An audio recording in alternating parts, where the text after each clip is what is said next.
Hello everyone. तो अब हम देखेंगे क्वेश्चन नंबर 3 प्रीवियस ईयर का, जो कि एग्जाम में आ चुका है। और हमें यहाँ पे एक इक्वेशन दिया है, उसे हमें इक्वल्स टू 1 प्रूव करना है। Prove that secant A 1 plus sine A secant A minus tan A equals to 1।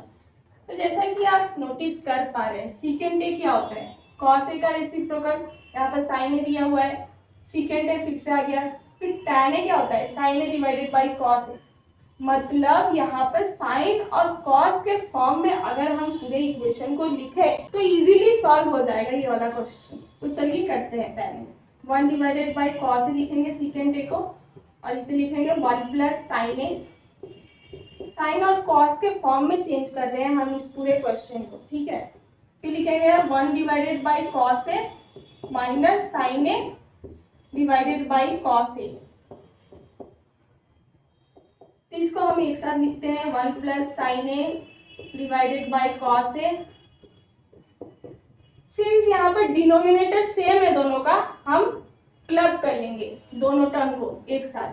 तो ये होगा 1 minus sine a divided by cos a. अब जैसा कि आप देख रहे हैं, ये है 1 plus sine a 1 minus sine a, यानी कि a plus b a minus B का फॉर्मूला लगेगा, which is equals to a square minus B square. यहाँ पे क्या आ जाएगा? 1 square minus sine square a divided by cos square a. अब हमें फिर से ये ट्रिग्नोमेट्रिक आइडेंटिटी लगाना है। Sine square A plus cos square A equals to 1 होता है। तो यहाँ से 1 माइनस साइन स्क्वायर ए का वैल्यू कॉस स्क्वायर ए आ जाएगा जब हम साइन स्क्वायर ए को राइट हैंड साइड शिफ्ट करेंगे। तो यहाँ पे हम क्या लिखेंगे? Cos square A divided by cos square a, which is nothing but equals to 1.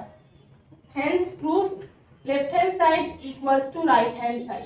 इस तरह से हमें स्टेप बाय स्टेप इस क्वेश्चन को सॉल्व करना है तोड़ के, और सारे जितने भी हम फॉर्मूले लगा चुके हैं उसे हम साइड में लिख देंगे। जैसे कि a प्लस बी और a माइनस बी का फॉर्मूला यहाँ पे लगाया हमने, which is equals to a square minus B square equals to a plus B a minus B, और एक ट्रिग्नोमेट्रिक आइडेंटिटी हमने लगाया sine square A plus cos square A equals to 1। तो इस टाइप के क्वेश्चंस को हमें ऐसे सॉल्व करना है। तो अब हम next previous year question solve करेंगे। इसमें क्या दिया हुआ है? Cos theta is equal to √3/2। तो हमें इस इक्वेशन का वैल्यू निकालना है। ये इवैल्यूएट होकर इसका वैल्यू कितना आएगा। तो जैसा कि आप देख रहे हैं, cos theta is equal to √3/2 दिया हुआ है। तो थीटा का एंगल हमें पता चल जाएगा, क्योंकि ये स्टैंडर्ड वैल्यू है जो कि आपको ट्रिग्नोमेट्रिक टेबल से याद रखना है। तो साइन 30 का वैल्यू हाफ होता है, मीन्स कॉस 60 का वैल्यू हाफ होता है, ठीक है। तो साइन 60 का √3/2 होता है, मतलब कॉस 30 का √3/2 होता है, क्योंकि ये रेसिप्रोकल में चलते हैं।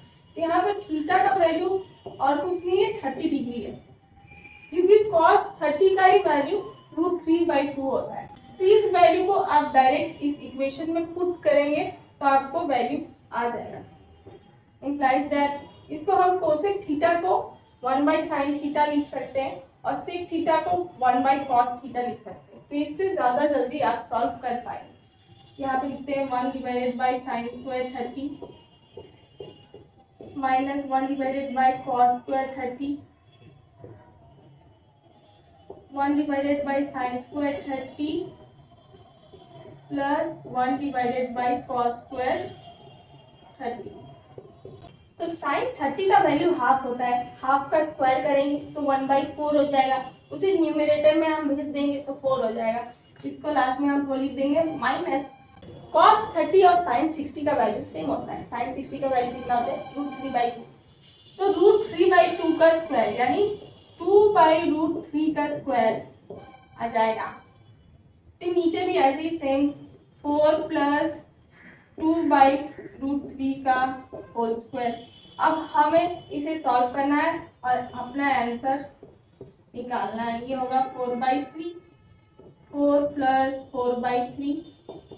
एलसीएम लेंगे दोनों तरफ, 4 को कॉमन ले लेते हैं, ये कट जाएगा। 4 1 माइनस 1/3, 4 1 प्लस 1/3, 4 से 4 कैंसिल, 3 माइनस 1 3 माइनस 1 2/3 आ जाएगा, और ये 3 प्लस 1 4/3 आ जाएगा। 3 से 3 कैंसिल, तो इसका जो वैल्यू आ रहा है वो है हाफ।